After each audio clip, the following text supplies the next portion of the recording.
video 2 of this little series of videos discussing some of the elements of scales and arpeggios that you might want to be practicing, and perhaps approaching them in a slightly different way to the way you've practiced them before. Hopefully accessible for all instruments, and again we're approaching this from the point of view that you are aware of your key signatures and you know what your key signatures are.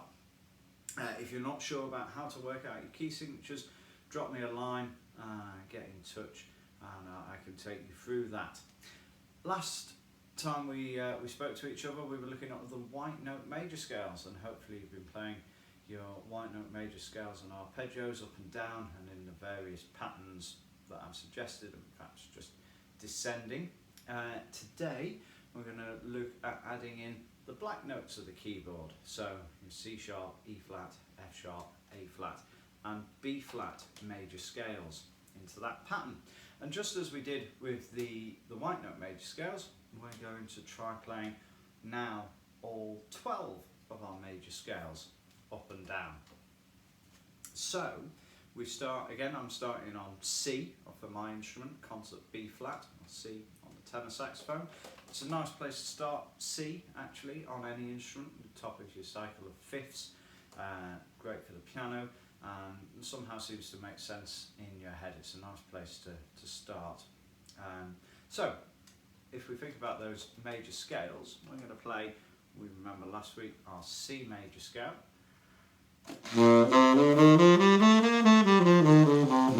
Shouldn't be a problem now. Then we're going to move that up a semitone and we're going to play our C sharp major scale.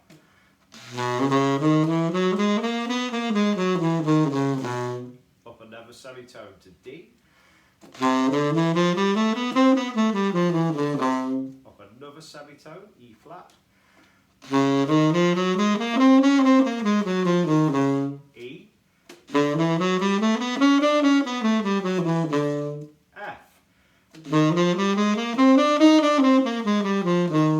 F sharp, G, A flat, A, B flat, B, and maybe a C on the top as well.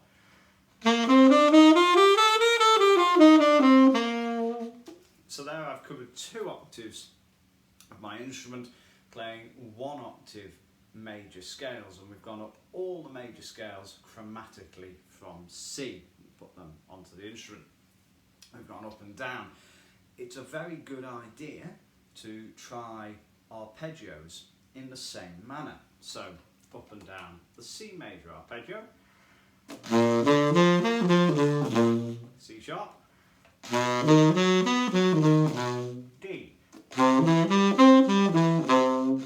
E flat.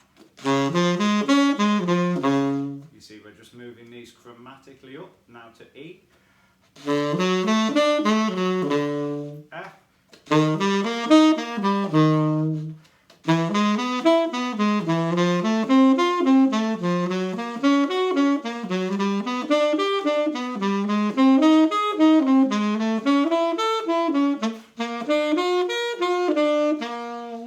so I've just moved all those arpeggios up chromatically, up a semitone each time, up and down those arpeggios, using the 1st, 3rd and 5th degree of the major scale. That gives us our arpeggios. Arpeggio patterns and scale patterns, all very, very important building blocks of music, and particularly if you want to be an improvising musician, knowing your chords is very, very important. The arpeggios are the basis of that. They're our tonic triads. So not only good for getting around the instrument and recognising patterns in music and structure of music and helping us to sight read, but also gets us around the instrument much easier, in a much slicker manner, and the instrument becomes much more at our fingertips. Now, just as we did in the previous video, we want to then mix that up a little bit. Once you've mastered all 12 of your major scales and arpeggios up and down, we want to try various patterns with those. And often I find with students, they feel they know their scales, but then I ask them to play them just descending, and that can be really quite tricky because we spend our life playing up a scale and then down a scale.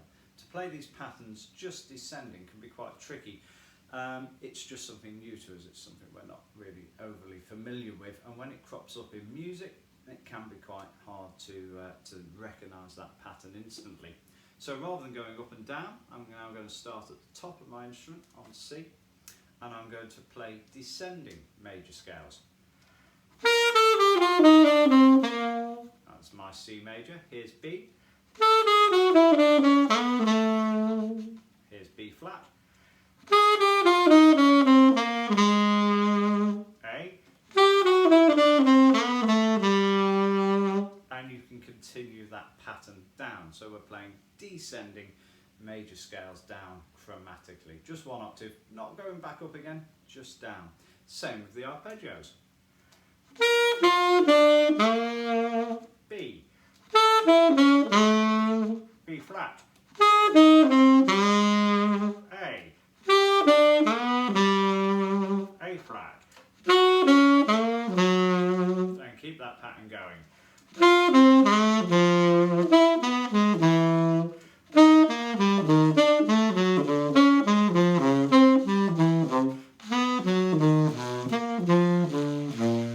Okay, you can go through all those major arpeggios like that.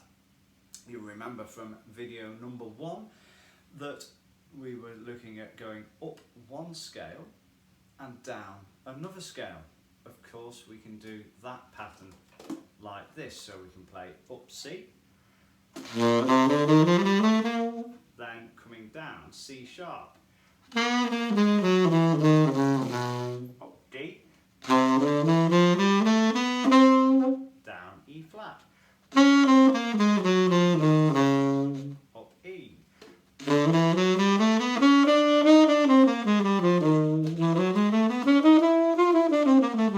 etc. So we're going up one semitone, up one, turn it a semitone round, and down that one. And of course, if you start on C, you can go up C and down C sharp, up D. Once you've completed that set, you want to start again and start on C sharp. So then you're practicing them all the opposite way round. So try playing up C sharp major, down D major, up E flat major, down E major, up F, down F sharp. Okay, it's quite a challenge. Really gets your fingers around all 12 major scales, and you can learn every single pattern. It's much, much better for you than just going up and down all the time. Now, when we're playing scales and arpeggios on our instrument, it's not just about what our fingers are doing or how we're playing the actual instrument. It's about what's going on in your head, and it's about developing motor neurological connections. So your brain has the thought, it knows what note it wants to play, it sends that electrical signal to your fingers, and your fingers do what they need to do on your instrument. That's no good if you're just relying on fingers to do it by themselves. We have to have some kind of brain engagement going on. So I always find it's a good idea to say the note names of the scale you're going to play. Sometimes I'll say it first, sometimes I'll say it and practice the fingers at the same time, and then when I play the scale, I say the notes of the scale in my head as I'm playing the scale. So if we picked a nice easy scale, F major, we all hopefully know the notes in F major: F, G, A, B flat, C, D, E, F. There's all 8 of them. You can say them backwards: F, E, D, C, B flat, A, G, F. You could say them and practice the fingers on your instrument: F, G, A, B flat, C, D, E, F, F, E, D, C, B flat, A, G, F. And then when you come to play the scale,